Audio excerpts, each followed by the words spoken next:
প্রিয় বগুড়াবাসী, আসসালামু আলাইকুম। আবারও মেলা দিন পর বগুড়া শুরু হয়ে গেল বগুড়ার ঐতিহ্যবাহী সেই মোষের মেলা।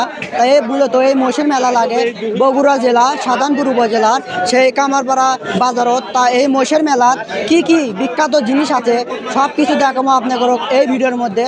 তাই ভিডিওটা না টেনে আপনারা পুরোপুরিভাবে ভিডিওটা দেখবেন, তাহলে বুঝতে পারবেন এই মেলার বিখ্যাত জিনিস কি কি। এই মেলার বিখ্যাত জিনিস হচ্ছে বোন্দে সোদা। এক একটা দোকানত বোন্দে নাকি 100 মন করে এক একটা দোকানত বন্দি বেচে। তাহলে এই মেলাত প্রায় মনে করেন 30 থেকে 40টা ইনকে বন্দের দোকান আছে। তাকে সগলিরই যদি 100 মন করে বন্দি বেচা হয়, তাহলে এই মেলাত কোটি বন্দি বেচা হবে আপনারা কল্পনা করে পাচ্ছেন। এই মেলার খালি বন্দেই বিখ্যাত লয়, এই মেলার আরো বিখ্যাত জিনিস আছে, সেটা হচ্ছে মোষের গোস্ত। এই মেলাত নাকি প্রতি মেলার দিনে করে বলে 150 টাকা করে মোষ জব হয়। সব মোষের গোস্তই নাকি শেষ হয়ে যায় সন্ধ্যে লাগতে লাগতেই। আপনারা যদি মোষের গোস্ত আর বন্দে সোদা খাবো চান, তাড়াতাড়ি করে চলে আসেন আমাকে সেই বগুড়া ঐতিহ্যবাহী মোষের মেলা।